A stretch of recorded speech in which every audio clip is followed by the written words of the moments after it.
Hello दोस्तों, आज मैं बताने वाला हूँ एनसीईआरटी लेवल से कक्षा 10 का मैथ प्रश्नावली नंबर 8.1 का क्वेश्चन नंबर 9। तो दिया है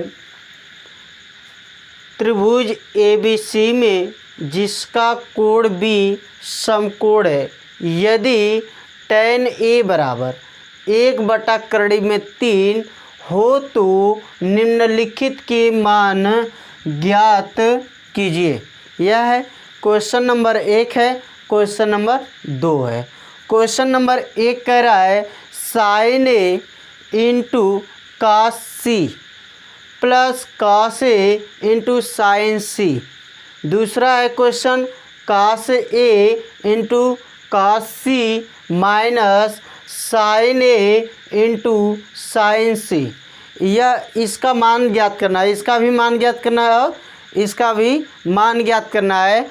तो हम चलते हैं tan A बराबर 1/3। तो हम लिखेंगे tan A बराबर 1/3।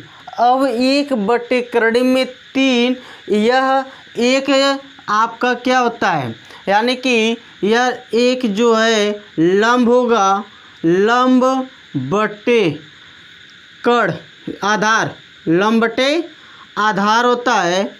इसका मान हो गया। अब हम लिखेंगे, हमको पता है कि यह लंब का मान है, यह आधार का मान है। अब हमको कड़ का मान नहीं मालूम है, तो पाइथागोरस प्रमेय से हल करेंगे। यानी कि यह आपका त्रिभुज बनता है। इस तरह जब त्रिभुज बनाएंगे, यह इस तरह त्रिभुज बनता है। यहाँ पर होगा ABC, ABC, B हमारा समकोण है। B क्या है? समकोण। यहाँ पर त्रिभुज है, B हमारा क्या है? समकोण है। ABC। अब यह आपका हो गया आधार, हो गया आधार। यह लंब होगा, लंब, और यह कड़ है। तो पाइथागोरस प्रमेय का फार्मूला क्या होता है? कड़ का स्क्वायर बराबर लंब का स्क्वायर प्लस आधार का स्क्वायर। यहाँ पर हल लिखेंगे, हल, ठीक है। तो हम लिखेंगे कड़ का स्क्वायर, कड़ का स्क्वायर बराबर लंब का स्क्वायर प्लस आधार का स्क्वायर, यह होता है। तो अब जो है लंब के स्थान, लंब बराबर दिया है एक दिया है, आधार दिया है करड़ी में 3। तो कड़ का मान नहीं मालूम है, तो कड़ का स्क्वायर बराबर लंब का स्क्वायर प्लस आधार के स्क्वायर। तो लंब का स्क्वायर 1 का स्क्वायर प्लस आधार का स्क्वायर, कड़ी में 3 का स्क्वायर करेंगे, ठीक है। तो अब 1 का स्क्वायर 1 होता है, प्लस कड़ी में 3 का स्क्वायर 3 होता है। तो दोनों को जोड़ेंगे तो ये मिलेगा 4, यानी कि ये कड़ का स्क्वायर निकल गया। अब कड़ का स्क्वायर निकल गया तो कड़ बराबर होता है, जब स्क्वायर हटाएंगे, यह स्क्वायर हटाएंगे तो यह रूट में हो जाएगा, अंडर रूट में हो जाएगा। अब कड़ बराबर होता है, कड़ बराबर होता है 4 का वर्गमूल 2 होगा, ठीक ना। 4 का वर्गमूल 2। अब इसका मान हमको पता हो गया, कड़ का मान 2 दे दिया है। अब हमको मान ज्ञात करना है, क्या? साइन A और cos C, cos A into sine C, इसका मान ज्ञात करना है। तो क्वेश्चन नंबर 1। अब हमारा देखिए, इस जो त्रिभुज है, त्रिभुज का मान, यानी कि कड़ का मान भी मालूम हो गया, आधार का मान मालूम है और लंब का मान मालूम हो गया। तो अब हमको निकालना है क्या? इसका, इस क्वेश्चन का मान निकालना है। तो अब आगे चलते हैं, देखते हैं। इसको मिटा दे रहे हैं। अब देखिए, तो हम लिखेंगे नंबर 1, यह लिखते हैं साइन A। साइन A का मान निकालना है। तो साइन A बराबर और cos C बराबर और cos A बराबर cos A और साइन सी, यह इन सब का मान निकालना है।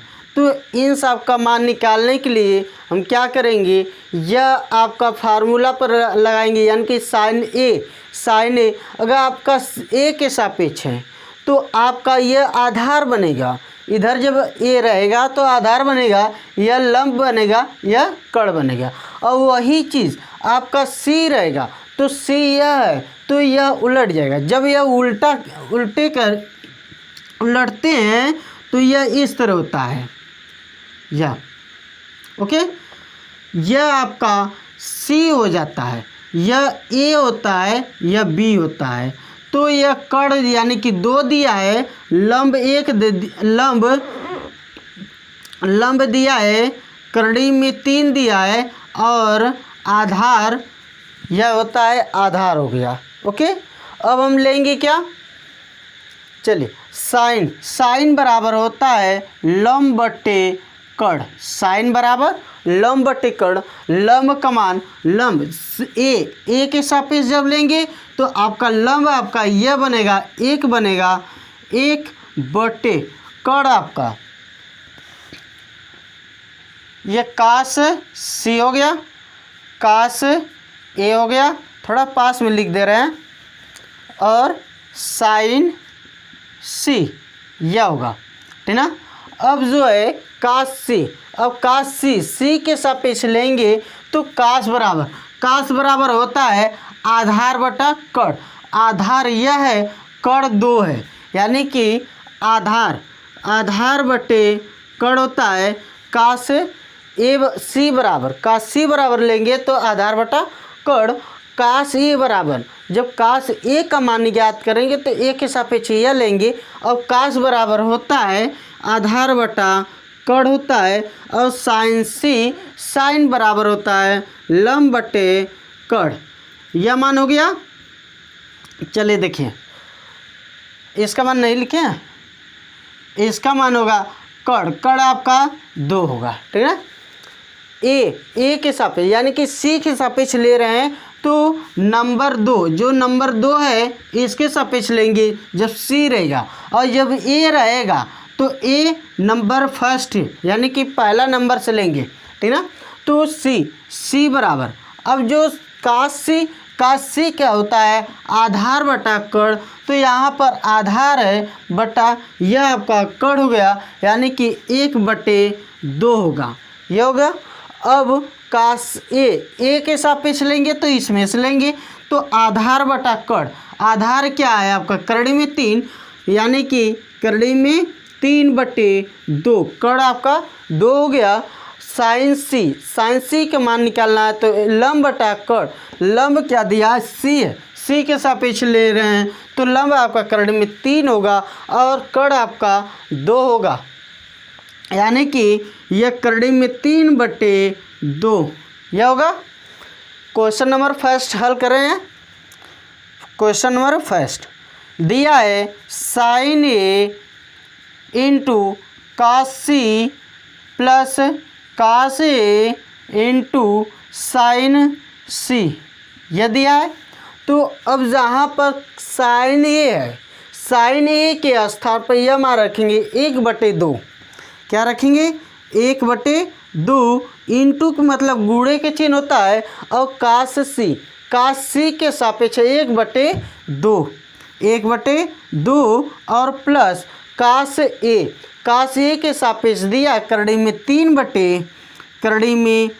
बटे 2 और गुणे साइन सी के सापेक्ष दिया है करड़ी में 3 बटे 2, यह होगा।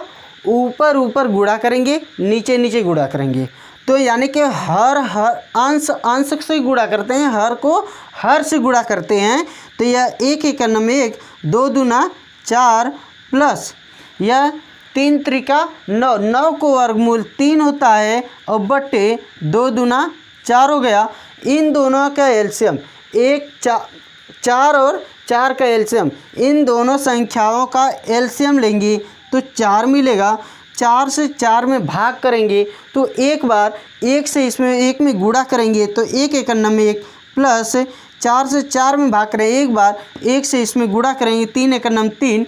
इन दोनों संख्याओं को जोड़ेंगे। जब इन दोनों संख्याओं को जोड़ेंगे तो 4/3 होगा, 4/4 होगा, 4 से 4 कट जाएगा, बचेगा 1। आपका यह फर्स्ट का आंसर हुआ 1, ठीक ना।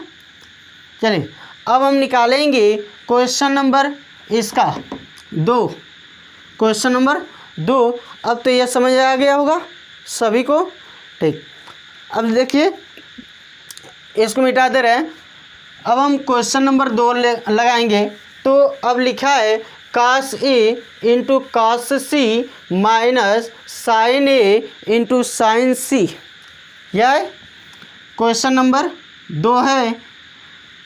cos A into cos C minus sin A into sin C, यह मान दिया है।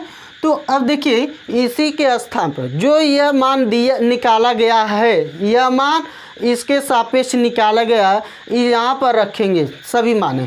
तो हम क्या करेंगे, अब cos A बराबर दिया है 3 करड़ी में 3/2 और गुणे cos C के सापेक्ष दिया है